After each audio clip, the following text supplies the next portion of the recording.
Hey everybody, this is Mike with the One Stop Co-op Shop, and oh my gosh, I'm so excited to show you this one. I got an early review copy of Arydia, The Paths We Tread, and I played through my first day off camera because that initial tutorial stuff has been covered a ton by other channels. So I'm going to be showing you a solo second day playthrough. I'm going to the north to investigate some foresty stuff. Should be a lot of fun. And if you like the content on the One Stop Co-op Shop, consider supporting us through Patreon. You get early access to our videos and exclusive videos every month you can't see anywhere else. You can also listen to our podcast for reviews and design discussions, or join the conversation and say hi on our Discord. So if you haven't heard of Arydia before, this is kind of like an RPG adventure-ish game. You and up to 3 other players or characters will be traveling around the basin at first, although I believe there are other locations. You'll be exploring locations, so I've already played several hours and only gone to a couple main places here. So you'll be moving this little party token to explore different areas, and some of them, like this Exiles camp where you start, will have locations you can go into, and then you go into a bit more of a like dungeon crawlery mode, although a lot of it is very free-form, just moving around and talking to people until you actually get into combat. That's when the game really gets into a more nitty-gritty kind of focus. And the theme of the game is that each character has been exiled from their homelands, and they are trying to earn these special little coins or wooden tokens called squills to basically do enough good for the people around the land so that they can be accepted back into their homes. So with that overview, let's look at my character. They've leveled up a couple of times, found a few special items, and then we'll get to actually adventuring. And we're going to try to get up to here where the publisher indicated there might be a forest that would be fun to film. All right, so here we go, and I just got to say, I'm sure I'll mention this in my review once I finally do it. This is one of the most overproduced, beautiful games I've ever seen. So, like, all this stuff is dual-layered to put your board in. But yeah, they have a place for everything, including when you're storing stuff that's not in play. It's just really nice. But what have we got? So, first of all, you get to name your character and pick, like, a little title for them, and pick your race, pick your class. So, I'm on the Path of Valor, which is the kind of more basic warrior class. There are 6 paths total. I picked the name Pylee the Gruff.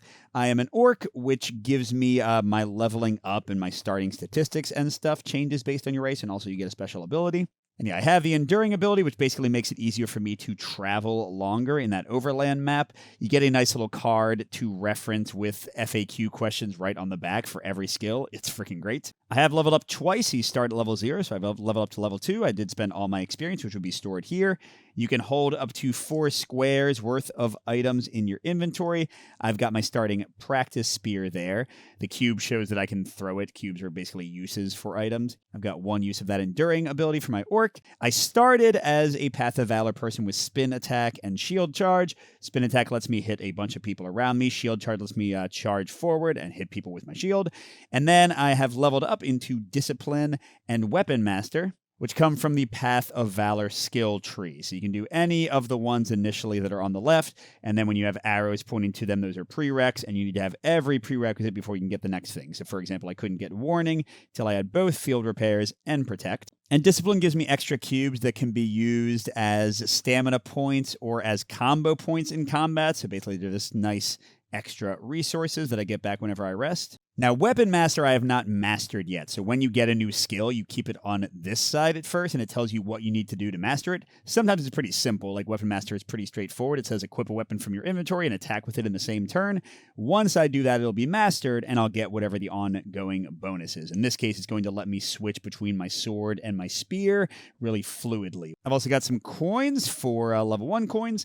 I've got my stats that I've leveled into. I started with, I think it was 1 strength, 1 intelligence, 1 endurance. But in leveling to level 1 and 2, I got 2 charisma and 3 strength. And I gotta show how this works because it's super cool. I haven't actually marked on the card because I'm just keeping track of it on my player board. But when you get a new level, so like level 1 and level 2 in this case, the cost of experience is at the top. You get to pick 1 of your main stats and 1 of your attributes, and you increase it straight to the value that is picked. So like normally in most RPGs, I would want to, I'm mainly using strength and endurance to attack with my spear and my sword. So I'd want to keep on picking those right and keep on leveling those up. But this game kind of advises you against that, because if you wait, you get to jump straight to whichever level is indicated by the column you're leveling up into. So you'll see that I have strength 3. That's because I didn't level it up at level 1. I leveled up at level 2 straight to 3. And then in the next level, level 3, if I level up my endurance and make my spear better, I'll go straight to 4. So you go straight to the value indicated. So it kind of naturally encourages you to wait to level things, which I think is just really cool. Just a really interesting decision. But anyway, yeah, so I've got all that. I've got a chipped potion that I started with. It's got only 1 use right now, and it can heal me for 1. I've got an old knapsack that can heal some of my stamina points. I've got 2 uses of that. Basic sword and spear, they show their range in combat. We'll get to that when combat happens, but the sword, you have to be right next to them orthogonally. The spear, you have to be 2 away. I've got a rotting shield that I found in a treasure chest. That's why the color looks different. It's very good and can be used 3 times. And I'm basically moving this little shield token during my turn to change where the shield is defending. Because currently I've got no armor on my right and left shoulder. I've got beginning, like basic, really cruddy armor on all of these parts of my body. And then the only thing that's a little bit better is another item I found, which is a buckled cuff, which will prevent a bit more damage. These are my actions. You'll see those during combat. I've got my max hit points, which I just got back up to because I rested before I started this video, so I'm at 6 hit points.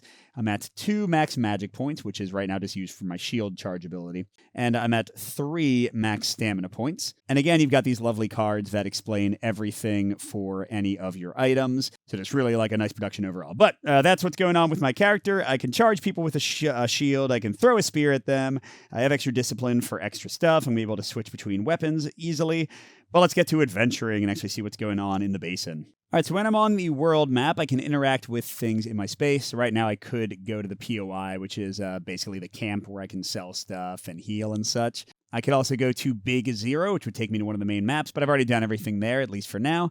So I'm going to try to travel to Raggold Junction and then travel to a new place. So what I do is I put my little token in between, and I look at the icon that is on the hex side I'm traveling. And by the way, you can't travel to a hex side if it doesn't have an icon. So from the Exile camp, I can go this way, or this way.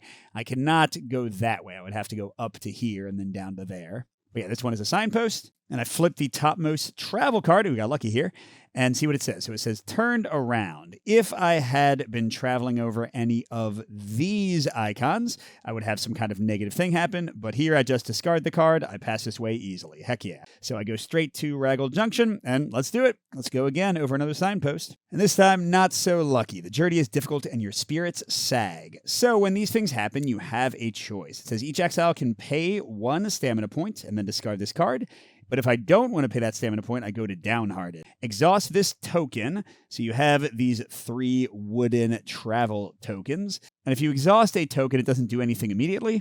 But you'll see if you draw another card traveling later, it says if it's already exhausted, go to Miserable. And then you get a negative exhaustion threat card in the threat deck, and some other bad stuff can happen. And then also, very importantly, while any travel token is exhausted, you cannot enter unexplored hexes. So I would still be here. My original travel would still happen. But if I wanted to get to the forest that I'm going towards, I would have to do something to unexhaust that. For most people, that means going back to town and sleeping. But because I'm an orc, I can refresh 1 stamina point and refresh all my travel tokens, flip them all back over with my enduring special ability. But I don't want to do that yet. I'm just going to spend 1 stamina point to keep from flipping because I am about to explore. I'm tiring myself out a bit. I go down 1, and yeah, the max stamina point, hit point, all those things, they actually lay in here and block the tokens from moving. Like I said, super nice production. All right, so let's see. Now, these are really cool. You actually, I think they're like triple layered. I don't know. So look, there's like a little shelf in there.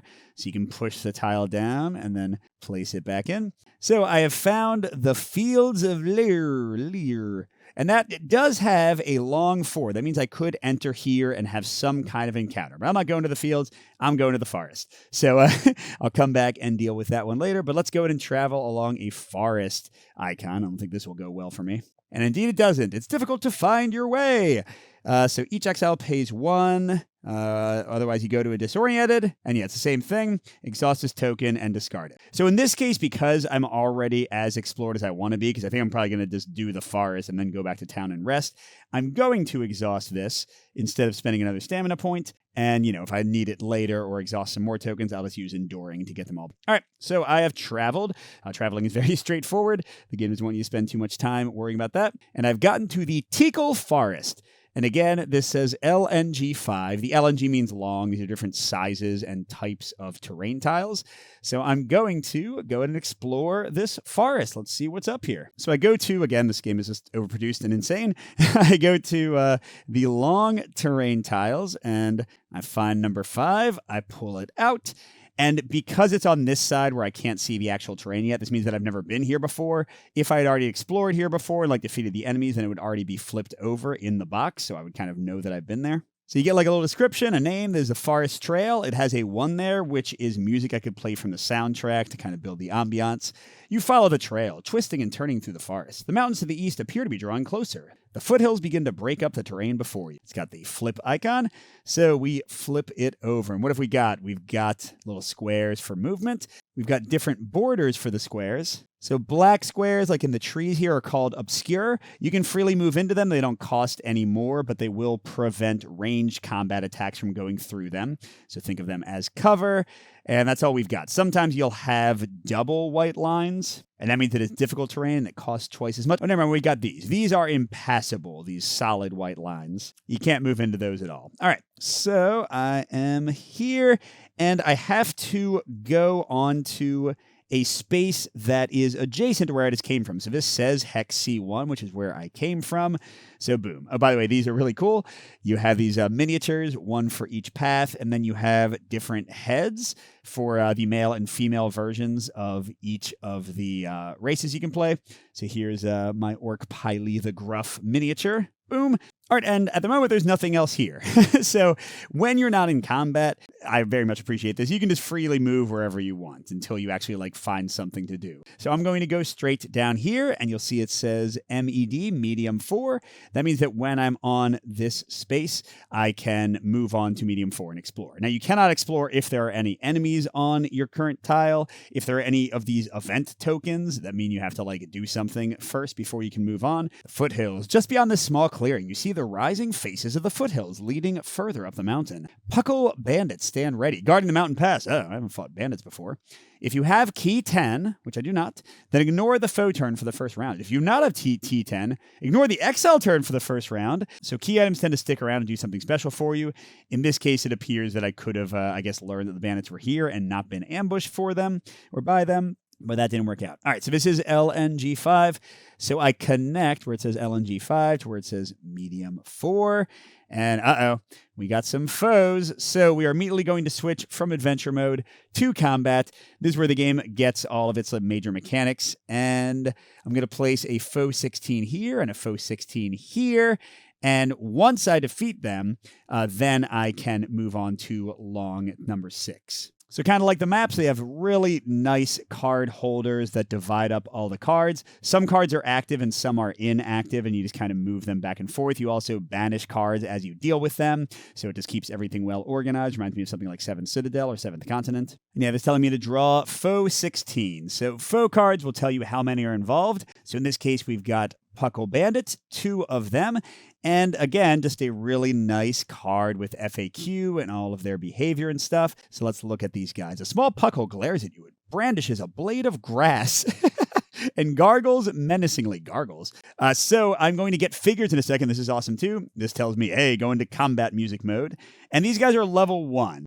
Usually things that are 1 level above you, you might be able to defeat if you're lucky or if you plan well. But I'm level 2 and they're only level 1. I should be able to just destroy these guys easily. So let's go get the figures. This is so cool. So I want to show it. All right, so look at this. Just look at this. Figure 16, right? It's like a little advent. Here, I won't show anything that I've already pre-opened.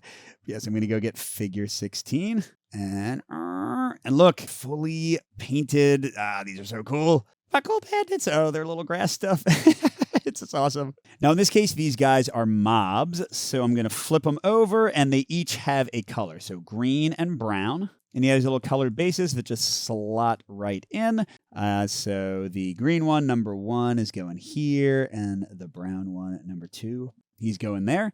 Now he's behind the impassable terrain because it's the hillside there, which means I could still shoot at him with a long range attack. But you cannot do melee attacks over impassable terrain, and you can't move over any of this card. First of all, identifies that these are mobs, so does their main card there. And that's going to determine which cards activate these guys when we get to the threat deck in a second. Then we see their possible behaviors, and this is based on how much threat they have when they're activated. Oh, they flee sometimes even. You know, they can slash or slash and bash. Wow, that's pretty dangerous, actually, slashing and bashing.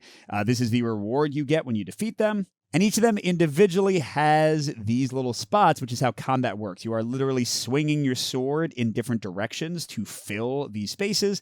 And when every circle is filled, they are defeated.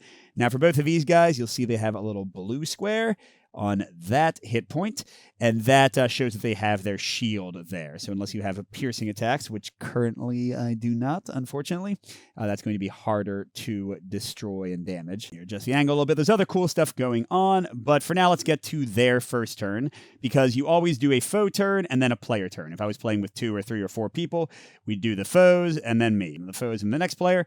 But here they said we skip the first exile turns. We're going to do 2 foe turns in a row, and then I'll get my chance. So I shuffle all these threat cards. You start out with 12 of them, but cards like that exhaustion card I would have gotten if I had worn myself out traveling too much. Those can get added in here. And also, very importantly, I'm going to have this ready to go. The combo meter is something I'll build up as I move and roll crits, and some other things can build it up. And this can be used to fire off some of my abilities. For me right now, I use it for my spin attack ability. This is a shared resource if you have more than one exile in the game. And the same thing with threat. Threat is going to be gained by some of these cards, these threat cards that are flipped, and the enemies will spend it, the most expensive option they can pay for, to activate their abilities. All right, so let's see what the first card is. Just giving them 2 threat straight up, okay? Which means now they can afford a slash, but they can't afford their more powerful slash and bash, okay? And I would normally take my turns, so just flipping a card is all I need to do, but my first turn gets skipped. So let's go again. Ooh, all foes are activating. That's the worst card in the deck, or one of the worst. So if there were different types of enemies in the game, then I would look at their initiative values. So like bosses will be a 0 usually, meaning they'll go before because you go in ascending order. But here the number 1 Puckle Bandit is going to do, and then number 2. But they are all combined as one mob of the same type of people. So they will only pay for the action they want to take once, in this case, slash, and they'll both do that action to their best of their ability. So this little yellow icon means they want to hit as many enemies as possible, because note that slash is going to hit a person directly in front of them and to the side. Now you can rotate these little attack angles however you want. Now here it doesn't matter because clearly they're always just going to target me. So yes, they want to both get with their 4 movement within 1 range of me and then attack me. And they'll always take the shortest option available. And if they can't actually reach me, then they'll just get as close as they can. Now here, luckily for me, they have the impassable terrain here. So this guy's going to have to go 1, 2, 3, 4 and not reach me yet. And then brown number 2 is going to go 1, 2. So I could go... No, he can't reach me either. 1, 2, 3, 4. Awesome. So neither of them actually hit me. They just got into my range. Now I get to take a turn. Let's show these dudes who's boss. So on your turn, your exile gets 2 normal actions and 1 minor action. What can you do with your actions? Well, for a minor action, you can move by placing the minor action on your feet. You can equip and trade and rearrange stuff, like if I wanted to equip my spear instead of my sword. So to move, you put it on your feet. To re-equip and rearrange, you put it on one of your hands. And then also some of my skills will say minor action. For me, the shield charge, which needs 1 magic point, is a minor action to let me charge into people and do some free damage on them. And then for your 2 normal actions, the main thing you'll be doing is putting them on your weapon to attack with it. But you can also do actions that don't say they're minor, like the spin attack. And you can also use a normal action as a minor action. So like if I had already done a shield charge and I wanted to move again, I could do that. All right, now here I'm going to do something very simple. I'm going to move, and then I'm going to slashy with my sword. Because right now my strength being at level 3 is going to modify my sword attacks, and my spear is modified by endurance. So I'm just better with my sword. So when you take a move action, you get 3 movement points, although I could spend 1 stamina point to add 2 and make it 5. But I really just want to get right here where I can stab this guy and also have him getting in his buddy's way. Because if they activate with the 1 threat value they currently have to slash again, the green guy would go 1, 2, 3, 4, and he couldn't get to me. Brown would be blocking him, unless I guess I kill Brown, which shouldn't happen in 2 attacks. Okay, now I'm going to do a regular practice sword swing. And weapons show you a few things. They show you where you attack from, so here I have to be right orthogonally adjacent to him. It shows what type of attack it is. Here it's a little sword, which means that it will not be interrupted by obscure, difficult, or normal terrain, but I couldn't attack over the hill, for example, impassable terrain. It shows which stat I'm using, in this case, strength. So I'll add my 3 strength to my roll of d20. And that shows what the results will give me. If I roll a 2 or higher with my 3 modifier, although a 1 is always a miss, then I will only do the white, which means I'm attacking from the left. I pick a row and hit the first available space in the left. If I roll a 12 plus with my +3 modifier, I will get 2 hits on them. All right, so let's try it out. My first normal attack. And here we go with a plus. Ooh, that was a good roll. So that is a 19. By the way, just like a 1 is automatically a miss, a 20 is a critical hit, which gives you 2 combo for freeze. All right, so I hit Brown for 2 damage coming from the left. Now let's look a little more closely at this. So I pick a row. This guy's got 3 rows to attack, and I keep on hitting until I run out of hits or run out of space. So like if I attacked his head right now with the 2 damage I just did, I would do the first spot. I would put a little damage token on it, but then I would waste the second hit, right? Because it just went off into nothing. If I swung at his legs, I would take out both of these, not too bad. If I swing at his midsection, I'm going to cover one of these little spots. And those are called weak points, which might sound like a good thing, but they're actually bad for me. Because whenever you damage a weak point, if you don't kill the enemy with that attack, which in this case I will not be doing, you have to resolve their weak point effect, which for most enemies I've seen so far is just adding 1 threat. But I still think I'm going to do that attack because you see this little hit symbol right here. That's called a critical. So after you do your damage, so here, let's go ahead and do it. So I'm doing 1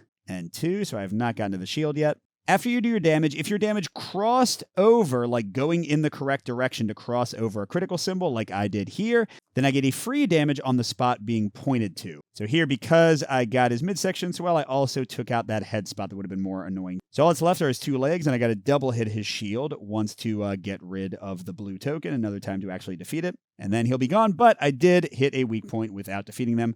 So they're up to 2, which is okay. If they get up to 3, they get their really powerful attack unlocked. I don't want that. And he ain't dead yet, so let's go again. And with my +3, nope. So that gets me to an 8. And I need a 12. Now, I do have these 3 role-playing points that I have earned by exploring and stuff. You can hold up to 3 when you're playing solo with more characters, more exiles. You can hold fewer. You can use one of these after you roll an attribute test to add +3 to the result. But number 1, I don't think it's that important. And number 2, even adding 3 more would not get me to 12. So I could go for his legs, but since I didn't roll the double and 1 good swing will take out both his leg spots, let's just take out his shield. All right, so now that can be damaged normally. So 2 decent swings next turn will finish this guy off. And that's the end of my exile's turn. I leave the actions where they are at the beginning of my next turn. I'll bring them back to use them again. But I can use my shield, my rotting shield, as a free action. So anytime during my turn, I can place it on the intersection of 2 spots,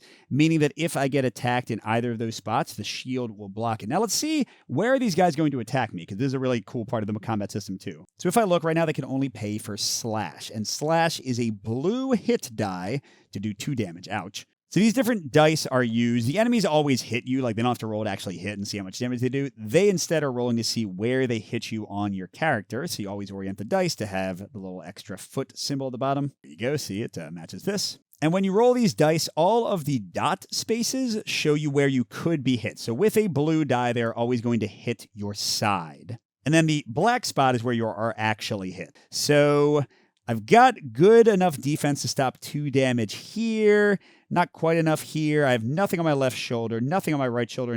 So I think this is the best. If they hit either my right shoulder or my right arm, then I can use my shield, which can block 2 damage 3 times. That's what the 2 shields and the 3 little anvil symbol means.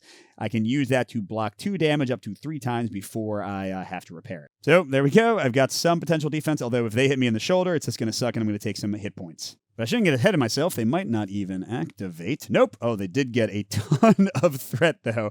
Wow. Oh, sorry, I forgot. Whenever you do a basic move action, you get 1 combo automatically. So that's one of the main ways to build up your combo. All right, so slash and bash. They can pay for this now.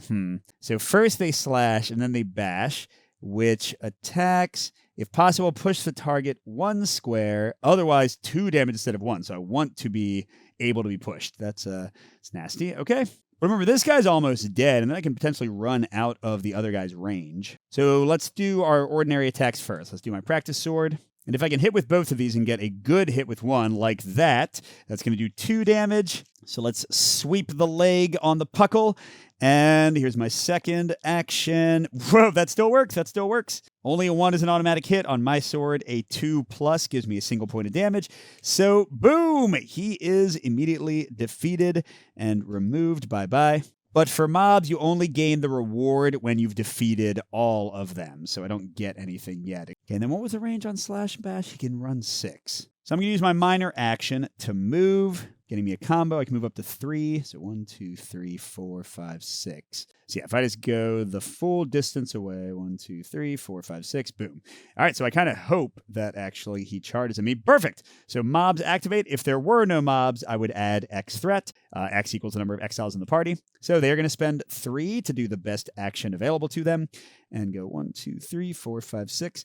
And you suck. Haha, sorry, buddy. Now, I will note, if the threat had gone all the way to 7, you have what's called a limit break, which means they spend all 7 of the threat for every foe to activate, and also the foes get these little power-up tokens that make them do +1 damage in all their attacks. So this worked out awesome for me. Let's hit this guy. Now, at some point, I do want to master my Weapon Master. And to do that, I have to equip a weapon with my inventory and then attack with it in the same turn. But right now, he's not in range of my Practice Spear. Well, he is in range if I throw it. So the Practice Spear can do a regular stab when somebody's 2 in front of you, or you can throw it up to range 3, even if they're directly in front of you. So that's the only way. Now, once you throw it, this is all on the spear card, by the way, the stuff I'm talking about. Once you throw it, the cube comes off. And you can't use the spear at all anymore, although you get the cube back for free at the end of the combat. So basically, you throw the spear, and then you don't have the spear until you pick the spear up again. But I don't think I want to do that quite yet. Let's let's try to defeat the guy right now. So I'm going to move first, combo, and I don't know. Let's go like right there. Now, I do have enough combo, and this goes away at the end of battle, to do the spin attack, which is my strongest attack. So yeah, let's go ahead and do that. Just to show it to you, this is my starting skill, or one of them. So it costs 3 combo to do. I need to have a sword or a spear equipped, which I do. And I would attack everyone who's orthogonally adjacent to me. Unlike my regular sword attack, this one hits from the right instead of the left. And while I still get 1 hit on 2, I get 2 hits on 10, a little bit lower, and 3 hits on 18. I don't even know if I'll need that much on this guy. So yeah, let's go ahead and do a spin attack. All right, big money. Ooh, what the heck? Natural 20. Now, again, that's not as good as it might sound. I raised my combo meter up 2, but it's not like I do extra damage automatically. But I do get 3 hits from the left. So I guess I should do this column, even though it's going to trigger his weak point and make him able to slash and bash me. I'm still going to do it. All right, so 1, 2, 3. Now I also crossed over this crit, so I am hurting their first leg spot. But we notice that the enemies are slightly different, so the crits worked differently for this guy. All right, so we still got 3 damage less to do. I don't see any way I'm going to be able to defeat him in one more attack. And he gets +1 threat because of the weak point. So yeah, I might have just opened myself up to a lot of hurt here. And what's he doing? A bash, which hits kind of my middle, so I can't even consistently defend against everything. Well, so it goes. We'll just do a regular attack. And let's see how we do. Jeez, I'm rolling really well. Okay, so that's enough for 2 damage from the left, which... yeah, it's not great, is it? I don't have anything special to do. See, for these crits, I would have to attack diagonally, which my character can't do, or up and down, which my spear can do. So yeah, I think I'm going to switch to the spear to try to get a free hit on that. So I'll say that I attacked this one, this column. I waste my second hit. But if I can get a 2-hit with my spear next round, which goes from bottom to top, then I'll get the crit to kill that and do that with a single point of damage. But I guess survive his response, and... oh, beautiful. Okay, he just gets a threat. You're gonna die. So let's do this in epic style. Let's get Weapon Master going.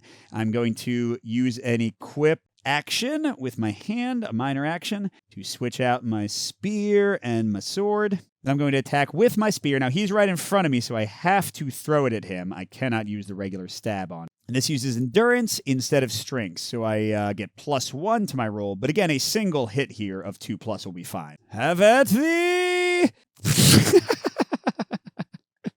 All right, well, I rolled a miss, and you cannot use roleplay points or anything. You can use reroll abilities if I had any of those, which I don't. Well, good thing for me that I just mastered Weapon Master by equipping a weapon and attacking with it in the same turn, because now I've got Weapon Master, an ongoing ability. You may make basic attacks with weapons in your inventory, as long as I have any weapon equipped. So that means I can attack with my sword from my inventory. Yay!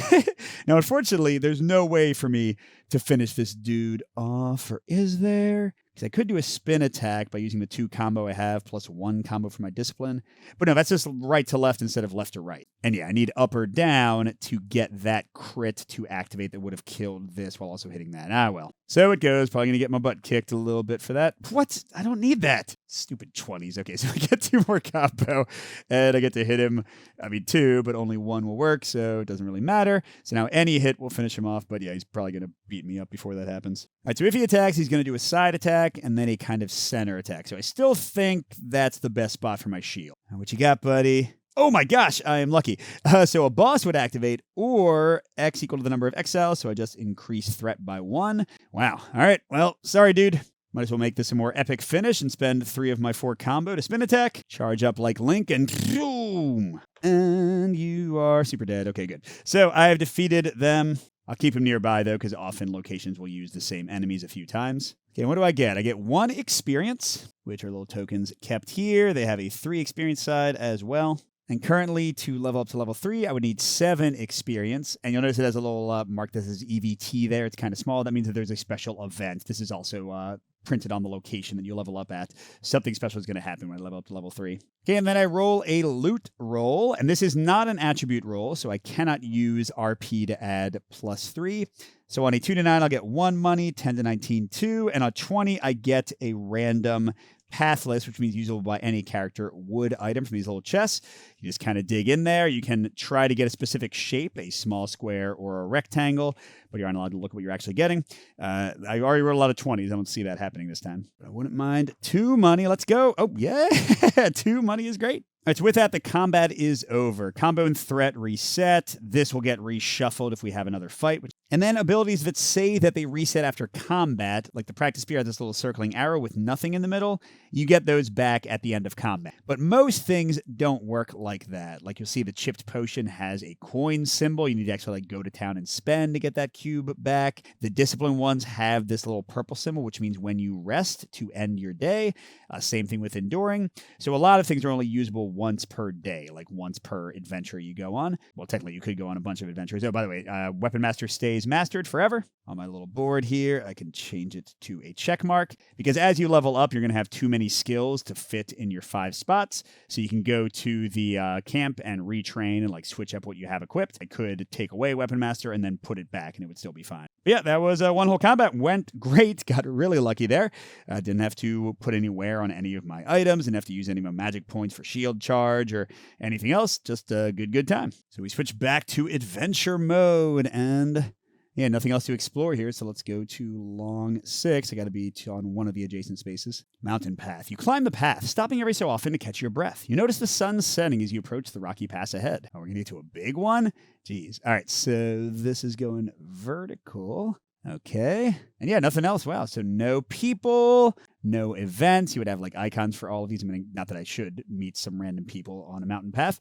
Okay, let's go to Big 8. I feel like there might be a boss fight or something here. Bandit camp. Oh, man. Oh, is it going to be some lizards and actual human? The sun drops below the horizon as you crest the saddle. Looking down from your vantage point, you can hear the Puckle bandits celebrating in their raspy voices. Among the shadows, you make out one figure that looks familiar. Wasn't he at the Exiles camp?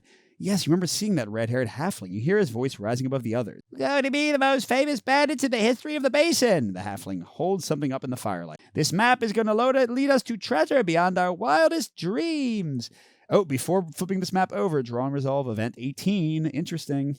All right, so event cards will give you choices generally. It's only a matter of time before the bandits spot you. You think about climbing down the cliff and hiding for a sneak attack, or rushing down the path for a head-on assault. Alternatively, you could hail them from here and try to resolve things peacefully. I do have charisma 2, but I'm also a fighter. And this dude just said he wants to raid everybody. He's supposed to be an exile like me, helping people and earning those squills. And instead he's going to kill them and rob them. Head-on assault. Come on. Okay, so I flip it over and I read the one that corresponds to my choice. You charge headlong at the bandits. Okay, flip big 8 and place the party on space Z. Oh, so I would have started at different spots. Begin combat with, +3 combo. And this means return this card, so it could come up again. All right, so here we go. Long 6. Oh, gosh, readjust. Okay, boom, there I am. And all right, so we got our Puckle Bandits. 2 more have joined the fight. And let's see how tough this Foe 18 guy is. Erky Furtz. That is not a great name, buddy. Sorry, you got saddled with that one in the next round. He's level 2. An annoying halfling with horrible fashion sense and a wicked wit. Is this horrible fashion sense? Look at his cool abs being bared there. All right, so, whoa. This is going to be a tough one to do with my sword. Look, everything is like vertical here, including the only... Well, I guess I can get that, but most of the crits are going to be vertical. Interesting. And yeah, he can do some nasty stuff. Oh, he can insult me. Okay. Oh, and interesting. His initiative is 3, so he will go after the Puckle Bandits, which is important because when you have one of those all-foe activations, they'll spend all their threat before he spends his. So it'll be tough for him to get up. What the heck? Axe and insult and kick? I don't like this guy. Oh, and he can hit a lot. This is great. Wait a second. He's going to kick me and steal my money? What? And all his armor is on his feet. Okay, never mind. Your fashion sense is weird, dude. And here he is, looking pretty cool with his big axe. And he's like right up in the front. Oh, I got to be next to Z. I mean, they're going to attack first, right? So let's actually be like back here since I think, are they all melee? Yeah, they're all melee. Oh, but he's going to be insulting me too. What a... All right, but I get my 3 bonus, and I'm going to shuffle these up, and we'll get going. And first is all foes activate. Okay, so they're doing whatever their 0 is. They're fleeing for. Well, I guess it'll be me and the boss fighting for a while. I think flee means they go as far away as they can. So 1, 2, 3, 4. And I guess, that's a double. 1, 2, 3, 4. Well, it would work better. 1, 2, 3, 4, sure. You can see it's kind of small. The 2 lines show that's difficult terrain. But now their fleeing gives a +2 threat, which means Erky's going to be able to do 1, move 4 to axe and kick me. I don't think he can reach me, though, right? 1, 2, 3, 4. Beautiful. Okay, so he just spent 1 for nothing, but he would have, oh my gosh, attacked for 2 and then kicked for 2. Ooh, if both of his weak points on his feet are wounded, ignore kick, and they don't get a bonus for hitting his weak points. Oh gosh, I got to swing at his feet ASAP. All right, so let's, run up and hope he doesn't activate soon. That'll get me 4 combo. And then, should I do my spin attack? The lizards are super far away. I don't think they'll be in it for a while. So I'll probably get more combo by the time they reach me. So yeah, let's go and do the spin attack, and gives me a better chance of rolling. Raw, your feet suck! Okay, and I got 1 combo for moving. Oh wait, I forgot to put their armor on. All right, I really just need, what is it, a 10? I think is the best I would need. Okay, an 11 plus 3 is 14. With spin attack, that'll give me 2 from the side. So I'm just going to go take out both of those. And then let's hope I can roll well again with a basic attack. This is on my sword, because remember, even though it's not equipped, now with Weapon Master, it does not affect me. And yes, that's enough, right? Yeah, I need to get to 12, so boom, boom, boom! Take that, your feet are gone. Which means now if he doesn't have enough threat to actually spend, he'll just insult me, because he can't kick anymore. Take that. But gosh, yeah, it's going to take multiple turns of just hacking at this dude to kill him. Maybe I'll switch to my spear. I don't know. But back to them. Mob activates, and they do have 1 threat, so they're going to move 4 and try to slash me. Clearly won't reach me. I'm kind of happy that they're out of threat. You guys ran away because I was scary, and now you move back the exact same way you came from. Okay. All right, back to me. Should have picked better henchmen, Erky, because I'm going to murky your durkey. That sounded a little bit dirty. I'm sorry. What do I have? I'm just going to do practice sword on him. And yeah, if I can get 12-12, I can almost put this guy away. Boom! That'll do it. That's a modified 20, although it does not get the crit. Ooh, that crit with both of those? That's kind of awesome. So let's put that like that. And if I roll a bad roll, I can like do it there to get both of those filled, and then like 1 good spear stab might kill him. Sure. Okay, so second attack. Boom! Okay, well, never mind. I guess I don't need to do that whole thing I just talked about. I can hit you on your legs. You're almost dead. And I guess for my minor action, I'll move away. Just put some space between me and the lizards and get a combo. All right. Oh, boss is activating with 0 threat. He tries to kick me, but his legs, they hurt so much, so he's just insulting me. So he adds 2 threat, And every XL has to test Wisdom 10. Oh, man, that's one of the 2 stats I don't have a bonus in. If I fail, I lose 1 stamina. Too bad now, is it? I'm too wise, buddy. How is he going to insult me? You're basically dead already. Let's make you dead for real. So I'm going to move with my minor action to get my combo points back up. This time I'm going to save it because I should be able to do a spin attack on those guys in a second maybe. I'll do 1 basic sword attack. Might not need the Oh, good. Okay, that still hits, but only for 1. So, I mean, I guess I could do the crit to hit that. Yeah, it's all the same. Okay, and then my final action. What the heck? Good thing it's not a 1. You are super dead. All right, I'm sure you guys are feeling even more scared now. Oh, they get 1 more threat. That means they're both ready to do their 6-speed double attack thing. But I also don't even know if they'll activate. Yeah, there's always the tough part. Yeah, okay, I'm going to play it smart and just move away from them. 1, 2, 3, 4, 5, 6. Yeah, okay, perfect. And I go up to 4 combo. And I think I'm just not going to use my other 2 actions because I don't need to. Oh, they get another threat. I don't want them to limit break. But if now I'm just going to wait again and not do anything. Come on. Okay, there we go. Perfect. So they will spend 3 of the 4. Wait, who's first? 1, 2, 3, 5, 6. Oh, hi. 1, 2, 3, 4, 5, 6. Okay.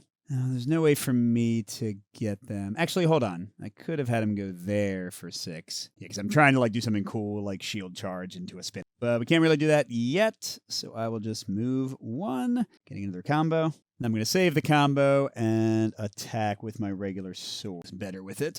Okay, first attack. That's a 6. So just 1 hit from the left on green. Don't want to do that. I'll do his head because this one doesn't have an easy crit for his head. Okay. And second attack is a 9. I could use, you know what? I will use a normal playing point because you tend to get them pretty frequently. So I'll add +3 to that to get it to 12 and do 2. Well, they'll go to 2 threat with this weak point, but that's still not enough for them to do anything like special. All right, let's see if they go. Nope. Oh, they're at 4 threat, though. So I definitely want to try to finish this guy off. All right, so I think I have a way to finish at least this one guy off. I'm going to start out with spin attack. Yeah. All right. And, with an 18. Well, it's not going to matter, but it actually lets me get 3 hits from right to left. Well, yeah, I think I'm still going to do it. I'm going to do that to clear the shield. Then I cross over the crit and do that. And I'm going to do a regular sword.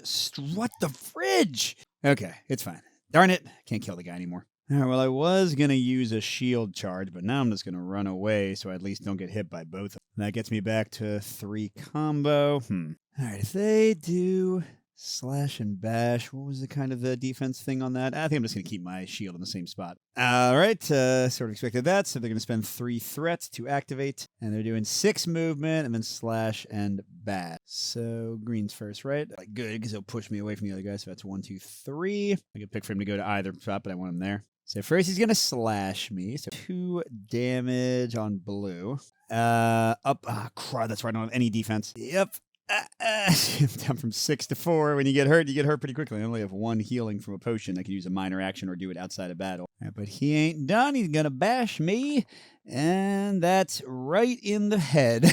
Well, I'll show you how armor works. And then he can push me 1 square away. Look there. So when you get hit where you have armor, like the weak helm here, you have to use it. So here it has 1 shield, so it is preventing the 1 damage dealt, and has 1 wear token, which means now that I've used it, my helmet is useless until I can repair it back at camp. All right, and then brown's going 1, 2, 3, 4, 5, 6. Ooh, look what time it is. Yeah, I thought I might do like a spear thing, but now let's use a minor action to move in there. And then let's spin attack. So you roll a single die against both. So this isn't a bad one. Oh, God. Yeah, even with +3, if I used a role-playing point, I could not get to where I'm doing 2 damage. It sucked. All right, so we'll do 1 there, and I guess we'll get rid of this guy's shield. I don't know. And then I'll do a regular attack against green. That's all I got. Okay, that's enough. He is gone. Man, these guys are harder to take down than the boss. Let's see. Oh, that was a nice card. All right, so now I should be able to finish him off, hopefully. So let's start with a regular sword strike. God, terrible.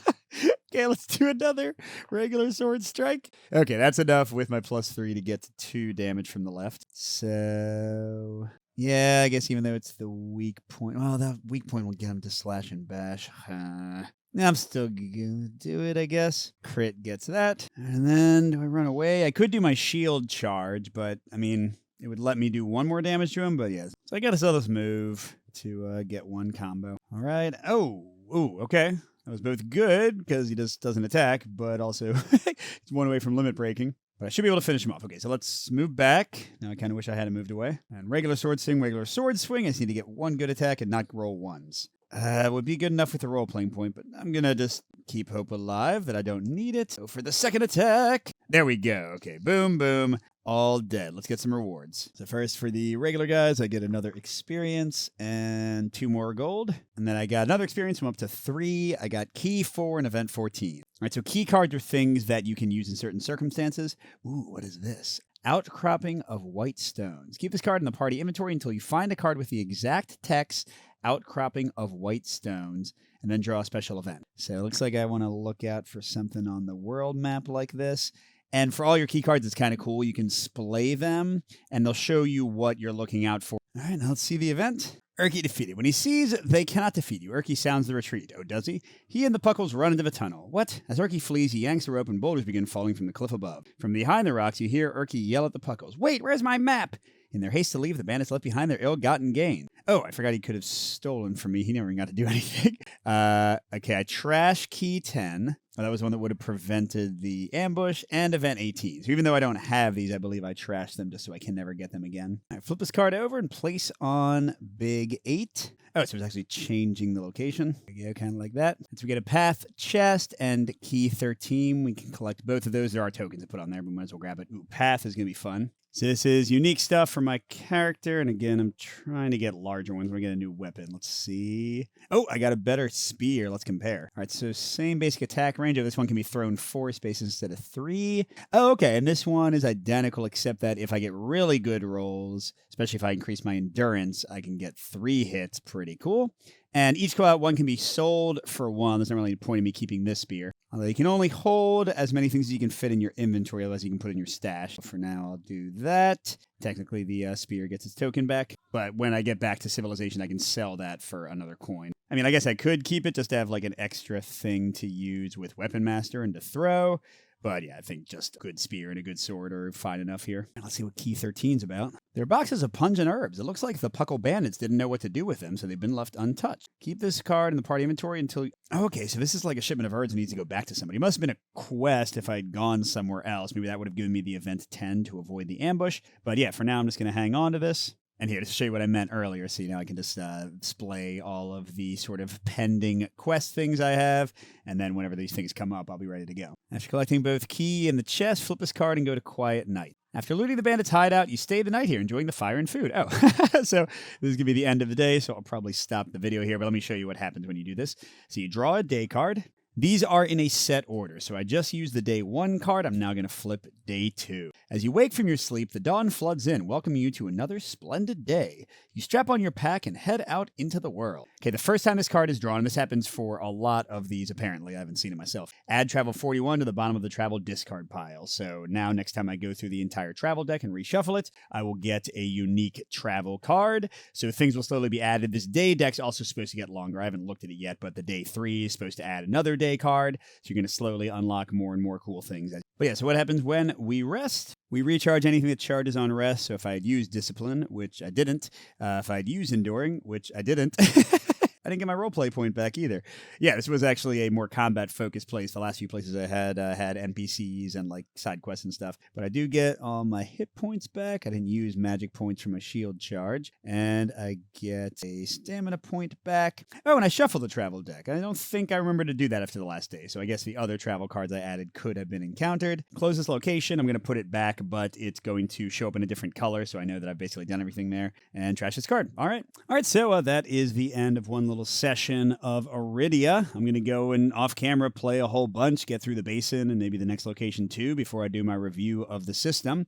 And remember, this was the Path of Valor, which is probably the most straightforward character, just run and bash. But even for a character like this, once I unlock things like Smite and Cleave and more special powers, the combat should get even more exciting. I mean, I still found it fun, but you can see that sometimes the strategy in this early stage for this character class is pretty straightforward. But then you have spellcasters with lightning bolts, and you have bards. You have sneaky people with backstabbing, and they can leave traps for enemies. So there's lots of stuff to explore. I'm definitely excited to play this 2 and 3 player later after I get through most of my solo. And yeah, I still have the fields to go back to and a lot of this first map to explore, so gonna get to it.